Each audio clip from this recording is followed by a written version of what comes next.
Assalamualaikum warahmatullahi wabarakatuh. Halo teman-teman semua, perkenalkan nama saya Muhammad Nizam Azhari dengan NIM 240101010262 dari Prodi Pendidikan Agama Islam Lokal D dari Fakultas Tarbiyah dan Keguruan. Pada kesempatan kali ini, saya akan membahas materi mengenai konsep dasar psikologi perkembangan anak dan perspektif tentang kehidupan. Melalui materi ini, kita akan mempelajari bagaimana manusia mengalami perubahan sejak lahir, masa kanak-kanak, hingga dewasa, baik dari aspek fisik, kognitif, maupun sosial emosional. Semoga pemaparan ini dapat memberikan pemahaman dan wawasan baru bagi kita semua. Selamat menyimak. Psikologi perkembangan merupakan cabang psikologi yang mempelajari perubahan manusia dari waktu ke waktu, mulai dari masa bayi hingga usia dewasa. Menurut Gunarsa, psikologi perkembangan merupakan bidang yang berdampingan dengan cabang lain seperti psikologi klinis, sosial, dan pendidikan. Dalam ilmu ini, kita mempelajari bagaimana manusia berkembang secara fisik, kognitif, dan sosial emosional. Dengan memahami psikologi perkembangan, kita bisa melihat proses perubahan yang terjadi dalam diri individu secara lebih luas dan mendalam.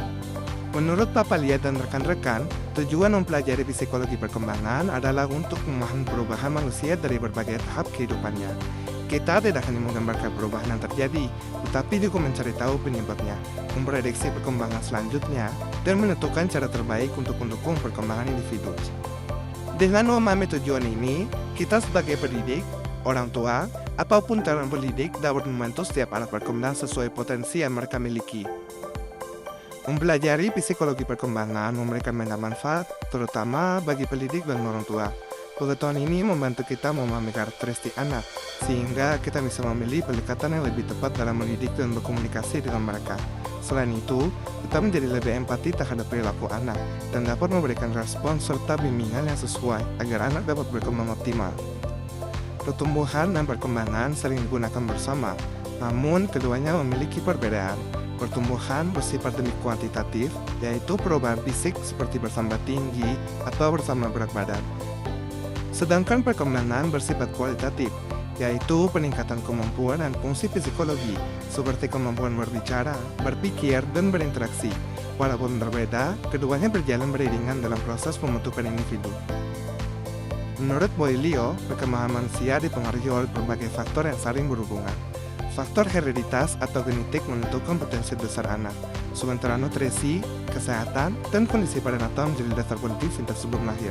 Lingkungan keluarga, sekolah, budaya, serta pola asuh dan pendidikan juga sangat menentukan arah perkembangan anak. Selain itu, motivasi pribadi dan kepribadian seorang anak turut mempengaruhi bagaimana ia bertumbuh dan belajar. Perspektif tentang kehidupan melihat bahwa perkembangan tidak hanya terjadi pada masa kanak-kanak, tetapi berlangsung sepanjang hayat. Setiap tahap kehidupan, mulai dari bayi hingga lansia, memiliki tugas perkembangan dan perubahan tersendiri. Perubahan ini dapat bersifat positif ataupun negatif, tergantung faktor internal dan eksternal yang mempengaruhinya. Menurut Santrox, perkembangan memiliki beberapa ciri utama. Pertama, berlangsung seumur hidup dan mencakup dimensi fisik, kognitif, serta sosial emosional. Perkembangan juga bersifat multidireksional, artinya ada kemampuan yang meningkat dan ada yang menurun seiring waktu. Selain itu, perkembangan bersifat plastis atau dapat berubah, dan dipengaruhi oleh konteks kehidupan seperti lingkungan keluarga, budaya, serta sejarah zaman. Karena itu, studi tentang perkembangan melibatkan berbagai disiplin ilmu, seperti psikologi, biologi, sosiologi, dan pendidikan. Dalam kehidupan sehari-hari, kita bisa melihat perbedaan karakteristik perkembangan tiap usia. Anak kecil belajar berbicara dan bermain, remaja fokus membentuk identitas diri. Sementara orang dewasa belajar mengatur tanggung jawab, pekerjaan, dan kehidupan sosial. Hal ini menunjukkan bahwa setiap tahap perkembangan membawa tugas dan tantangan yang berbeda. Menurut Santrox, perkembangan anak mencakup proses biologis, kognitif, dan sosial emosional. Proses biologis mencakup perubahan fisik dan perkembangan otak. Proses kognitif meliputi kemampuan berpikir, memecahkan masalah, dan bahasa.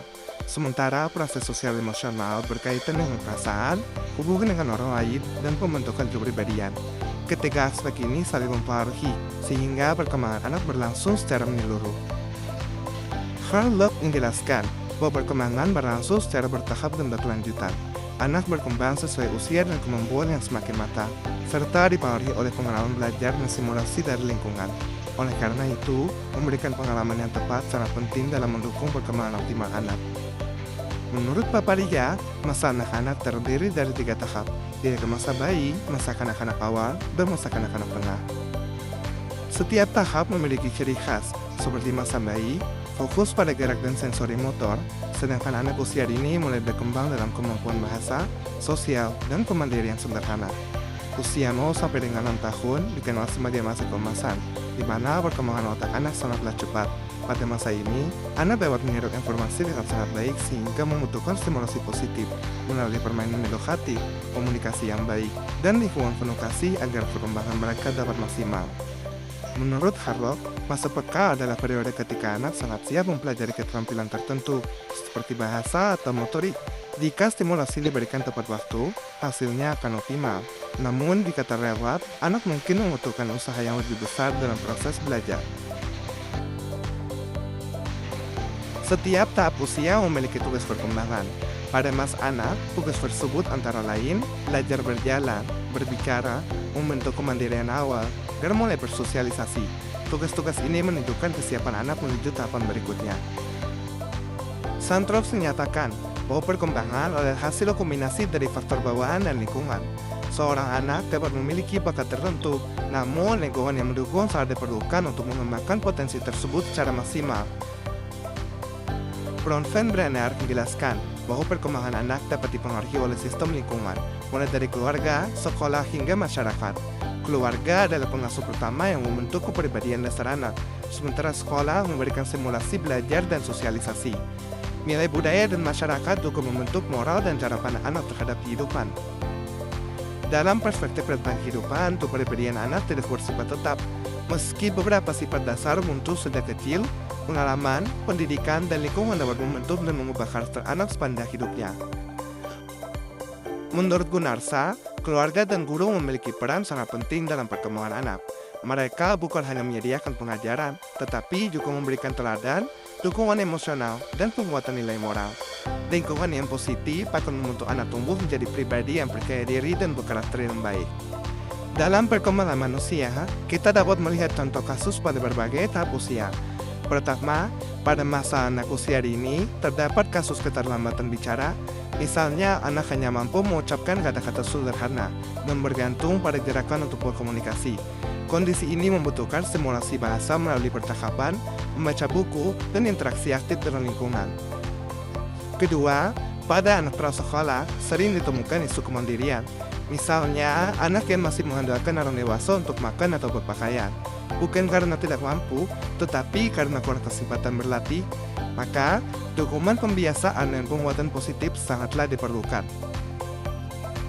Ketiga, pada masa remaja, muncul fase pencarian identitas yang wajar. Remaja mencoba berbagai minat dan gaya, terkadang mudah terpengaruh lingkungan sosial. Orang tua dan pendidik perlu memberikan arahan, ruang eksplorasi, dan komunikasi yang baik agar proses pencarian identitas berkembang positif. Setiap tahap perkembangan memiliki tantangan dan kebutuhan dukungan yang berbeda. Oleh karena itu, memahami perkembangan anak dibantu kita berikan dukungan dan simulasi yang tepat agar kelak anak tumbuh optimal sesuai tahap usianya. Nah teman-teman, dari materi yang telah saya jelaskan dan paparkan, dapat kita ambil kesimpulan dari seluruh pembahasan bahwa psikologi perkembangan memberikan pemahaman menyeluruh tentang proses perubahan manusia dari bayi hingga dewasa. Perkembangan dipengaruhi oleh faktor biologis, lingkungan, pengalaman, dan pendidikan. Karena itu, guru dan orang tua memiliki peran besar dalam memberikan stimulasi, dukungan emosional, dan lingkungan yang positif agar kelak anak tumbuh optimal pada setiap tahap perkembangannya. Dengan memahami konsep-konsep psikologi perkembangan, kita dapat menjadi pendidik dan orang tua yang lebih bijak dalam mendampingi anak berkembang menjadi individu yang sehat, mandiri, dan berkarakter yang baik. Seluruh pembahasan dalam video ini disusun berdasarkan berbagai sumber yang tercantum dalam daftar pustaka ini. Semoga materi ini dapat menambah wawasan dan pemahaman kita bersama. Itu dia pembahasan kita tentang psikologi hari ini. Semoga kalian bisa mengambil maknanya dan mulai lebih mengenali diri sendiri dari hal-hal kecil. Karena memahami diri adalah langkah pertama menuju hidup yang lebih bahagia dan bermakna. Terima kasih atas perhatian dan waktu yang telah diberikan untuk menyimak video ini. Apabila dalam penyampaian terdapat kekeliruan atau khilafan, kami mohon maaf yang sebesar-besarnya. Semoga apa yang telah saya sampaikan dapat memberikan manfaat bagi kita semua. Sampai jumpa di video selanjutnya. Tetap jaga pikiran, hati, dan keseimbangan. Karena kesehatan mental itu penting dan kalian berharga.